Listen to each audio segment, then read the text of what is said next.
नमस्कार, मैं वरुण कुमार आपके लिए लेकर आया हूं मनी टाइम, जहां हम बताते हैं आपको ऐसी खबरें जो करती हैं आपकी जेब और आपकी जिंदगी को प्रभावित। खबरें और उनके पीछे असर को, छुपे हुए असर को समझने के लिए ज़रूर फॉलो करें मनी 9 के यूट्यूब चैनल को। तो आइए शुरू करते हैं आज की खबरों का सिलसिला। पहली खबर है बीमा ग्राहकों के लिए और बहुत काम की खबर है। बीमा विनियामक और विकास प्राधिकरण यानी IRDAI पॉलिसी धारकों की शिकायतें सुलझाने के लिए अपने निगरानी तंत्र को और मजबूत बनाने की तैयारी में जुटा है। Regulatory body data analytics tools जैसे एडवांस टेक्नोलॉजी का इस्तेमाल कर अपने शिकायत निवारण तंत्र में सुधार करेगी। IRDAI का मकसद शिकायतों का बेहतर निपटान करना और इंश्योरेंस प्रोडक्ट की मिस सेलिंग और क्लेम सेटलमेंट में होने वाली देरी जैसे आम समस्याओं को खत्म करना है। क्लेम सेटलमेंट इंश्योरेंस सेक्टर के लिए एक बहुत बड़ी चुनौती है। इससे ग्राहक और इंश्योरेंस कंपनियां दोनों पर असर पड़ता है।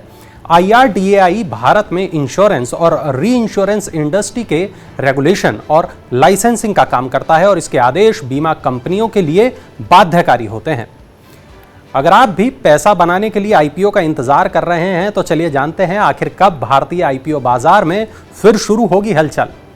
नोमुरा होल्डिंग्स का कहना है कि भारतीय IPO बाजार में छाई शांति इस साल की दूसरी छमाही यानी जुलाई से हलचल में बदल जाएगी और ये हलचल अगले 6 से 12 महीनों तक जारी रहेगी, क्योंकि LIC से लेकर कई टेक्नोलॉजी कंपनियां शेयर बाजार में लिस्ट होने वाली हैं। रूस यूक्रेन युद्ध और बढ़ती ब्याज दरों की वजह से ग्लोबल IPO एक्टिविटी भी सुस्त पड़ गई है।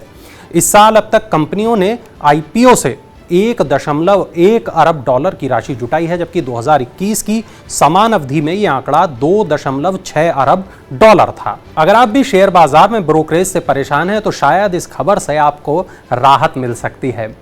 मिराय एसेट कैपिटल मार्केट्स ने जीरो ब्रोकरेज और बिना कमीशन मॉडल पर एक नया इन्वेस्टमेंट प्लेटफॉर्म m.stock को लॉन्च किया है। यहां ग्राहकों को 2 प्रकार के अकाउंट्स की पेशकश की गई है। 999 रुपए में खोले जाने वाले अकाउंट्स में ग्राहकों से कोई ब्रोकरेज नहीं लिया जाएगा। दूसरा अकाउंट 149 रुपए में खुलेगा, जहां ग्राहकों को प्रत्येक ट्रेड पर 20 रुपए का ब्रोकरेज देना होगा। इसके अलावा 120 रुपए का डीमैट अकाउंट मेंटेनेंस चार्ज भी प्रत्येक तिमाही पर देना होगा।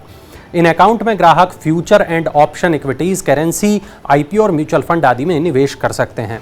m.stock ऐप में टेक्निकल चार्ज, की फंडामेंटल और technical data, 1 click order placement, advanced order, historical market info, voice search और सिंगल स्क्रीन पोर्टफोलियो डैशबोर्ड जैसे फीचर मिलेंगे। भारत में बड़ी संख्या में महिलाएं नौकरी छोड़ रही हैं। क्या है इसके पीछे की वजह, चलिए जान लेते हैं। वेतन में कटौती, कार्यस्थल पर पक्षपात और लचीलेपन की कमी के कारण बड़ी संख्या में महिलाएं नौकरी छोड़ रही हैं या नौकरी छोड़ने पर विचार कर रही हैं। लिंक्डइन ने 2266 लोगों के बीच किए गए एक सर्वे के आधार पर ताज़ा रिपोर्ट जारी की है, जिसमें कार्यस्थल पर महिलाओं के सामने आने वाली चुनौतियों को उजागर किया गया है। महामारी के बाद 10 में से 8 कामकाजी महिलाओं ने महसूस किया कि वो अधिक लचीले ढंग से काम करना चाहती हैं। 70% पहले ही नौकरी छोड़ चुकी हैं या नौकरी छोड़ने पर विचार कर रही हैं। ये कंपनियों को इस बात के लिए सचेत करता है, यदि वो अपनी शीर्ष प्रतिभाओं को खोना नहीं चाहते तो उन्हें प्रभावशाली लचीली नीतियां लेकर आनी होंगी। कैब की सवारी करने वालों को एक झटका लगा है। किराए में बढ़ोतरी जो हो गई है। ऑनलाइन कैब बुकिंग की सेवा देने वाली उबर ने किराए में 12% तक की बढ़ोतरी कर दी है। उबर इंडिया के सेंट्रल ऑपरेशन प्रमुख नीतीश भूषण ने कहा कि CNG की बढ़ती कीमतों से ड्राइवर्स को मुश्किलें हो रही हैं। CNG की कीमतों में उछाल से ड्राइवर्स पर बढ़ते दबाव को कम करने के लिए उबर ने दिल्ली और मुंबई में किराए को 12% तक बढ़ा दिया है। कंपनी ने कहा कि वो आने वाले वक्त में ईंधन की कीमतों पर लगातार नजर रखेगी और जरूरत के अनुसार फैसला लेगी। 10 साल वाली सरकारी प्रतिभूतियों की यील्ड पहुंची 3 साल की ऊंचाई पर, और इसका आप पर क्या असर पड़ेगा, चलिए समझ लेते हैं। 10 साल की अवधि वाली सरकारी प्रतिभूतियों की यील्ड बढ़कर 3 साल के उच्चतम स्तर पर पहुंच गई है। इंट्राडे में यील्ड बढ़कर 7.19% हो गई है। ऊंची यील्ड का मतलब है सरकार को बाजार से महंगी दर पर कर्ज लेना पड़ रहा है। इससे उपभोक्ताओं के लिए भी ब्याज की दरें ऊंची रहेंगी। जब सरकार बाजार से महंगा कर्ज जुटाएगी तो उसे चुकाने के लिए ज़्यादा राजस्व भी जुटाएगी। ये राजस्व टैक्स से आएगा, यानी सीधा है कि जनता के ऊपर टैक्स का बोझ और बढ़ेगा। अगर आप इलेक्ट्रिक कार खरीदने की योजना बना रहे हैं तो ये खबर आपके काम की है। देश में इलेक्ट्रिक कारों के उपयोग को प्रोत्साहन देने के लिए तमाम बैंक इलेक्ट्रिक कार लोन के लिए स्पेशल इंटरेस्ट रेट की पेशकश कर रहे हैं।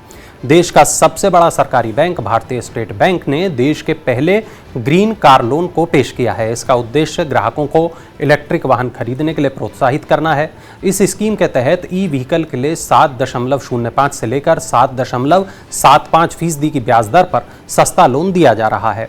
कुछ चुनिंदा मॉडल पर रोड प्राइस का 90 से 100% लोन ऑफर किया जा रहा है। क्रिसिल ने अपनी रिपोर्ट में दावा किया है अगले 5 सालों में इलेक्ट्रिक व्हीकल का बाजार 3 लाख करोड़ रुपए का होगा। सेबी इलेक्ट्रॉनिक गोल्ड रिसीट के लिए पेश की गई मैनेजमेंट रूपरेखा। भारतीय प्रतिभूति एवं विनिमय बोर्ड यानी सेबी ने इलेक्ट्रॉनिक गोल्ड रिसीट यानी ईजीआर के लिए एक जोखिम प्रबंधन रूपरेखा पेश की है। इसमें मार्जिन संग्रह, ईजीआर के लिए पहले कोष के भुगतान का प्रावधान, ग्राहक मार्जिन संग्रह में कमी, जोखिम में कमी और निपटान के पहलुओं को शामिल किया गया है। यह तत्काल प्रभाव से लागू हो गया है। दिसंबर 2021 में सरकार ने ईजीआर को प्रतिभूति अनुबंध कानून 1956 के तहत प्रतिभूतियों के रूप में अधिसूचित किया था। उसी महीने सेबी ने वॉल्ट प्रबंधकों के लिए नियम अधिसूचित किए थे, जिससे गोल्ड एक्सचेंज के परिचालन का रास्ता साफ हो गया था। क्रिप्टो निवेशकों के लिए एक बुरी खबर है। ईरान ने इसको मंजूरी देने से इनकार कर दिया है। ईरान भुगतान के लिए क्रिप्टो करेंसी को मान्यता नहीं देगा। ईरान का यह बयान इसलिए अहम है क्योंकि सेंट्रल बैंक ऑफ ईरान ने देश में डिजिटल कॉइन जारी करने के लिए नियमों का ऐलान किया है। उधर ईरान अपनी क्रिप्टो रियाल पर काम कर रहा है, जिसका पायलट चरण जल्द ही शुरू होने की उम्मीद है। ईरान के डिप्टी मिनिस्टर ऑफ कम्युनिकेशंस रजा बघेरी ने कहा कि बिटकॉइन जैसी क्रिप्टो करेंसीज को लीगल टेंडर नहीं माना जाएगा। ईरान के मिनिस्टर ने कहा कि वह क्रिप्टो करेंसी से पेमेंट को मान्यता नहीं देते हैं। चलिए अब नजर डालते हैं आईपीओ अपडेट्स पर। वारबर्ग पिंकस और फेरिंग कैपिटल के निवेश वाली बीवा फैशन ने आईपीओ से पूंजी जुटाने के लिए सेबी के पास आवेदन किया है। डीआरएचपी के मुताबिक आईपीओ के तहत 90 करोड़ रुपए के ताजा इक्विटी शेयर जारी किए जाएंगे, जबकि प्रवर्तक और मौजूदा निवेशक 2.77 करोड़ शेयरों की बिक्री पेशकश करेंगे। आईपीओ से मिली राशि का इस्तेमाल कर्ज चुकाने और सामान्य कारपोरेट उद्देश्य के लिए किया जाएगा। डेल्टा टेक भी आईपीओ लाने की तैयारी कर रही है। कंपनी जल्द ही सेबी के पास इसके लिए दस्तावेज जमा करा सकती है। कंपनी के शेयरों की लिस्टिंग 2022 के अंत तक हो सकती है। डेल्टा टेक अड्डा 52 ऑनलाइन पोकर साइट चलाती है।